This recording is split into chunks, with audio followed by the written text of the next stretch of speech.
औज़ुबिल्लाहिमिनश्शैतानिर्रजीम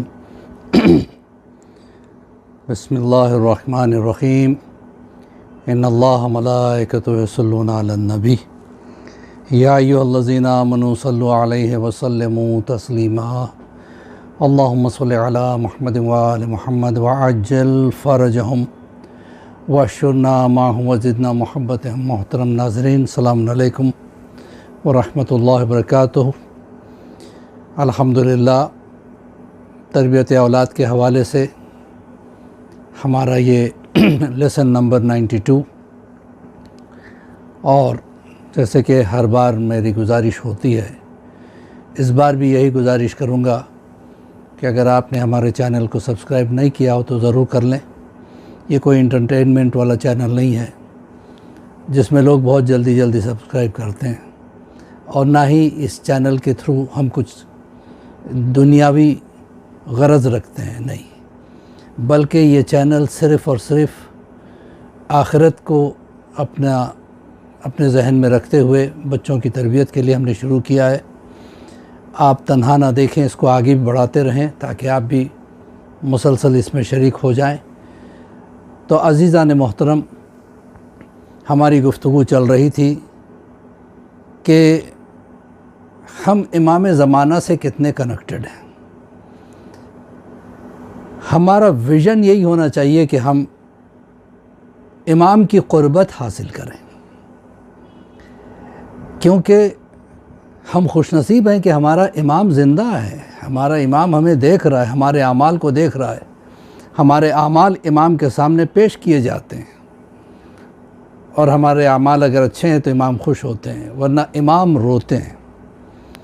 खुदा न ख़स्ता कहीं ऐसा ना हो कि हम अपने आमाल की वजह से इमाम को रुला दें। तो अज़ान मोहतरम, सबसे पहली बात तो ये है कि हमारा विज़न ये होना चाहिए कि हम इमाम से कनेक्टेड रहें, और इमाम से कनेक्टेड रहने के लिए दिल का नूरानी होना बहुत ज़रूरी है। दिल पाक हो, दिल साफ़ हो। हज़ारों सलाम हमारे उलमा जिन्होंने हमें रास्ते बताए हैं दिल को पाक करने के, दिल को साफ़ करने के। आग़ा वहीद खुरासानी से किसी ने पूछा कि दिल को कैसे नूरानी किया जाए ताकि दुनिया से दिल इतना ज़्यादा ये ना हो जाए दुनिया में कि हम इमाम को भूल जाएं। हाँ, दुनिया ज़रूरत के हिसाब से हमें कमानी है ताकि हमारे बाल बच्चों की हम देखभाल कर सके, परवरिश कर सके, लेकिन असल ज़िंदगी का मकसद इमाम की क़ुर्बत हो। उसके लिए दिल को कैसे नूरानी बनाया जाए। तो आग़ा वहीद खुरासानी ने कहा कि दिल को अगर नूरानी करना चाहते हो, हर रोज़ सूरह यासीन पढ़ के जनाब सैयदा जनाब फ़ातिमतु ज़हरा सल्लल्लाहु अलैहा की खिदमत में जो है ना हदिया करो। उनसे पूछा गया कि इसमें क्या फ़लसफ़ा है, यासीन अगर हम पढ़ के जनाब सैयदा को हदिया करते हैं तो इसमें क्या फ़लसफ़ा क्या है, क्या वजह है। कहा कि देखो, यासीन क़ल्ब कुरान है, कुरान का दिल है, और जनाब सैयदा क़ल्ब रसूलुल्लाह है। लिहाजा ये उनको हदिया करो, उसके बाद उनसे दुआ करो, उनसे तवस्सुल करो। शहज़ादी आप हैं जो हमारे हक़ में दुआ कर सकती हैं। आप अगर कह दें हमारे लिए अल्लाह से कि हमारे दिल को अल्लाह नूरानी कर दे, तो कोई चीज़ हमें फिर माने नहीं हो सकती, किसी चीज़ का इम्पोर्टेंस ज़्यादा नहीं होगा। तो जाने मोहतरम, दिल का नूरानी होना बहुत ज़्यादा ज़रूरी है। अब देखिए, हमारी हालत अजीब व गरीब है। हम अल्लाह पे भरोसा करते हैं, लेकिन ज़बानी भरोसा अल्लाह है, लेकिन जहाँ बिज़नेस में घाटा आ गया, अब कोरोना की वजह से ऐसा कोई आदमी नहीं है जो बिज़नेस में गेन कर रहा है, घाटा ही खा रहा है। और आज के बड़े बड़े बिजनेसमैन क्या कहते हैं कि we have to be really thankful to Allah that we are alive. हम जिंदा हैं, यही अल्लाह का शुक्र है। ये दिन जो है ना फ़ायदा कमाने के नहीं है।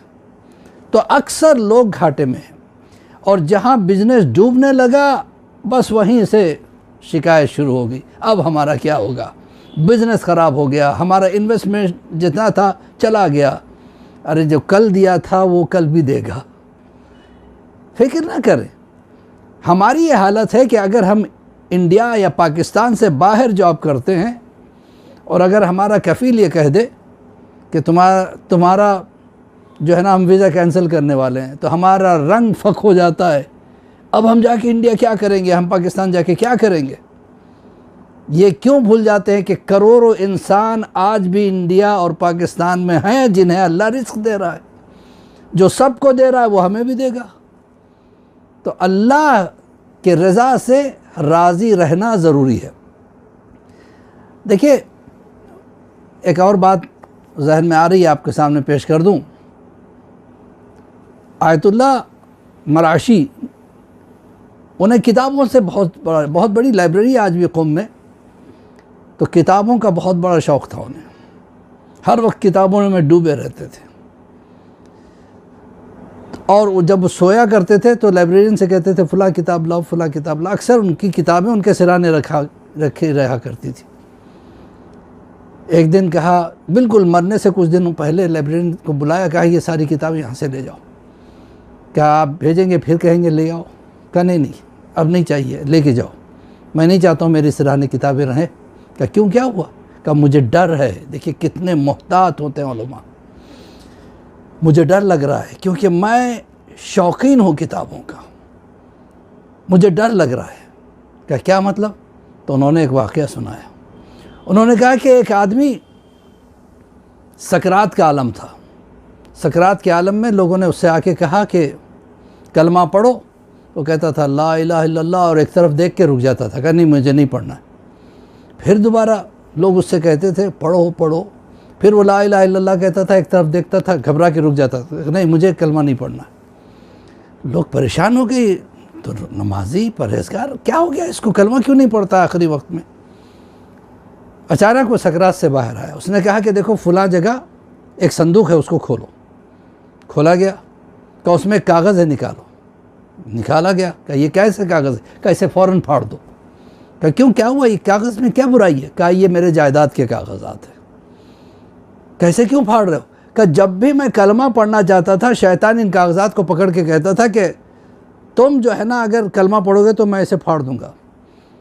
तो पता चला कि जो चीज़ पर हमारा अटैचमेंट ज़्यादा है वही चीज़ें सकरात के वक्त में आती हैं। और कई जगह रिवायतें मिलती है कि अक्सर इंसान सकरात के वक्त जो है ना मरने से पहले काफिर हो जाते हैं, मरने से पहले जो है ना गुनाहगार हो जाते हैं, ईमान का रास्ता छोड़ देते हैं। क्यों? जो चीज़ से हमें अटैचमेंट हो वही चीज़ हमारे सामने आ जाती है और शैतान उसके थ्रू हमें बहकाने की कोशिश करता है, अगर दुनियावी अटैचमेंट से। लेकिन सोचिए अगर हमारा अटैचमेंट हमारे इमाम ज़माना से हो तो मुझे यकीन है कि मेरा मौला सकरात के वक्त हमारे सामने आ जाएगा। और जो ज़िंदगी भर दुआएं मांगता रहा हो कि मौला की ज़ियारत हो जाए, मौला की क़ुर्बत हासिल हो जाए, और वो सकरात के वक्त अपने मौला को अपने सिराने देखा तो कितना खुश हो जाएगा। परवरदिगार हमें उन मोमिनीन में शुमार करे जो सकरात वक्त में इमाम उससे राज़ी हो जाए। तो अज़ान मोहतरम इसी के साथ मौलवी अब्बास अली खोई का सलाम कबूल करें और दुआ करते हैं कि परवरदिगार हमारे गुनाह कबीरा और सगीरा को माफ़ फरमा दे और परवरदिगार हमें तौफ़ीक़ दे कि हम इमाम ज़माना के करीब से करीब तर हो जाए। हम इमाम को चाहते हैं, यकीनन हम चाहते हैं इमाम हमें चाहने लगे, हमारी वो मंजिल हो जाए और हमारे बच्चों को नेक और सालेह बना। परवरदिगार हमारे जो बच्चे परेशान हैं जॉब को लेके या नौकरी को लेके, बिज़नेस को लेके या सेहत को लेके, परवरदिगार उनके परेशानियों को दूर कर। तुझे वास्ता है मोहम्मद व आले मोहम्मद का, इमाम ज़माना का, जनाब सैयदा का वास्ता। हमारे उलमा की हिफाजत फरमा, हमारे ईमान की हिफाजत फरमा और हमें तौफ़ीक़ दे कि हम ईमान पे जिएँ और ईमान पे मरें। फ़कत वस्सलाम व रहमतुल्लाहि व बरकातहू।